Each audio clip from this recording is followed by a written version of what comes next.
Students, this video is prepared for income tax on the content house property. All of you which you are going to face in the coming period. Whenever we are studying the income tax, first we know whether income is taxable or exempted. If income is exempted, no need to proceed further. So you have to first go through properly exempted incomes like agriculture income, dividend income from Indian company and so on. If it is not covered in that category, then it will be a taxable income. If it is taxable income, then under which head and how much part of it is taxable. Only these two questions we have to decide in entire income tax. So we have to study first house property. In house property, which income is taxable, we have to concentrate the provisions of it, that is, person must be owner or deemed owner. So if a person is owner of the house property or deemed owner, in income tax law it is considered as owner, then he is liable under this head. Second provision is property must be let out to anyone else from whom rent is recovered for any purpose. Commercial purpose let out, residential purpose let out, office purpose let out, and so on.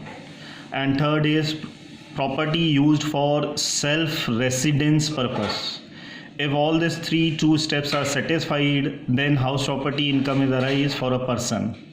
Hence, either property is let out for whole year, or either property is self-occupied for whole year, or property is partially let out and partially self-occupied. Partially mean proportion.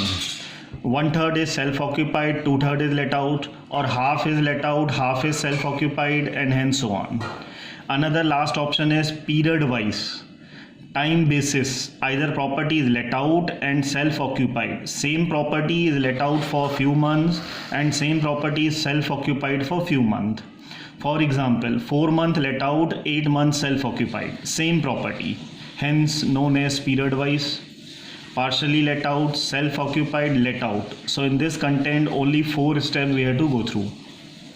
So your format will be gross annual value, first we have to compute, then municipal tax, then vacant period, unrealized rent. From gross annual value, all three are deducted, hence difference is known as annual value. Further, deduct standard deduction, deduct interest on loan which was used on house property for any purpose, either renovation purpose, construction purpose, repair purpose, whitewash purpose, interior decoration purpose, or whatever the purpose, but loan must be used in house property. Then only this deduction will be given, otherwise not given. Now second is how much part is deductible. So first we will concentrate gross annual value. All properties are divided into two categories. Either Rent Control Act is applicable or either Rent Control is not applicable. So if Rent Control Act is not applicable, then out of the three, whichever is higher will be a gross annual value. That is municipal valuation, fair rent, rent received, hence whichever is higher. If facilities provided to tenant under agreement, then first you have to reduce from rent received, then you have to compare. Such difference is known as de facto rent. So in simple, municipal value, fair rent, rent received, if facilities under agreement deduct, then among the three compare it, whichever is higher is your gross annual value. If property is controlled under Rent Control Act, then two steps are there. First, municipal value, fair rent, rent received. After facilities, if under agreement. Among the three, whichever is higher. Second, B point is standard rent or rent received. Less facilities under agreement. Out of two, whichever is higher. Among both higher values, that is A or B, whichever is higher you are getting, then compare both higher values, whichever is less is your answer, gross annual value.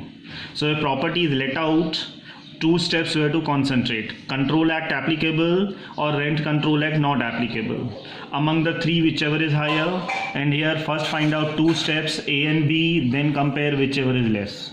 Hence let out property, your answer is there. After finding gross annual value, then you have to deduct municipal tax, which is paid by owner in previous year, whether it is related to the previous year, past year or coming years, but it must be paid by owner, then it is fully deducted. If it is paid by tenant, then you have to ignore. If it is outstanding, then also you have to ignore. So only you have to deduct in such cases where it is paid by owner in previous year, irrelevant to any year. So don't bother about whether it is previous year or assessment year. Just deduct it if paid in by owner. Second step, you have to deduct vacant period. If property is not let out for full 12 month or some period, 1 month, 3 month, 5 month, property is vacant, then vacant period is to be multiplied by rent received per month. Hence, vacant period amount will be there. Third step is unrealized rent. If rent is not recovered and in future it is not expected to recover, then it is known as unrealized rent, which is deducted if provisions are satisfied. Provisions are: tenant has vacated the house and legal action against the tenant has completed. Court has given the decision in favor of owner. So 3 steps are there in brief. Tenant has vacated the house, legal action is completed against him, and court has given the decision in favor of owner. If all 3 steps are fulfilled, then related to previous year, only previous year is fully deducted. So out of gross annual value, all 3 steps we have to deduct. Difference is known as annual value. If annual value is positive, then standard deduction is given 30%, which is fixed under the income tax rules. If annual value is negative, then this step is not applicable. If standard deduction in the question any other information is given, 40%, 25%, that is not applicable. We have to apply 30%. If not given, then also apply 30%, but of the positive value of annual value, never of negative value. Then second is interest on loan. Loan must be used in house property, then only it will be deducted. Related to previous year, that is 18-19. Loan must be outstanding. Whatever outstanding amount on it, interest will be deducted. Not loan, only interest portion. Interest part will be considered. And prior construction period, if given, construction complete after 1st April 2015. Loan is taken prior than this, but construction completion date will be after 1st April 2015. Then in 5 equal installment, 1/5 portion will be deducted, not entire, only 1/5 portion. But date must be, construction date must be 1st April 15, after this date, not prior this date. If any prior date is given, then this step is not applicable. So from annual value, deduct all these 2 portions. If positive answer, known as income from house property. If negative answer, known as loss from house property. So in brief, just compute gross annual value, municipal tax if given, vacant period if given, unrealized rent given. If annual values arise, standard deduction always deductible, may be given, may not be given. Interest on loan if given. Difference is your answer, may be negative, may be positive. Other than this, if any information is given, general expense, repair, annual charges, all such information is totally to be ignored, not covered in your provisions. So don't be confused why it is given. Then second part we will go through, that is self-occupied house. All steps are nil, only you have to deduct interest on loan. Whatever interest on loan you had commuted is to be compared first. Actual interest or 30,000, whichever is less, or actual interest or 2 lakh, whichever is less. If construction period given after 1st April 1999, not 2099. 1999, then you have to compare with 2 lakh, and if it is given prior 1st April 99 for construction purpose, then compare with 30,000. Actual interest or 30,000, whichever is less. So your maximum loss will be either 30,000 or your maximum loss will be 2 lakh, never more than this. But in other cases, if it is not for construction purpose, then always compare for 30,000. I hope clear. Then third part is partially let out and partially self-occupied. Partially mean some portion. For example, 3/4 is let out and 1/4 is self-occupied.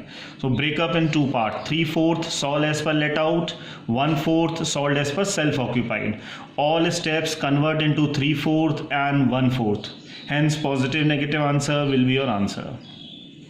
And last is time basis, period wise let out and self-occupied. For example, 8 month let out, 4 months self-occupied. Then you have to consider deemed to be let out for full 12 month. Rent received will be considered for 8 month, but remaining all step of your format will be based on 12 month. Hence you have to apply the step and arise your answer. Positive negative will represent your income from house property or loss from house property.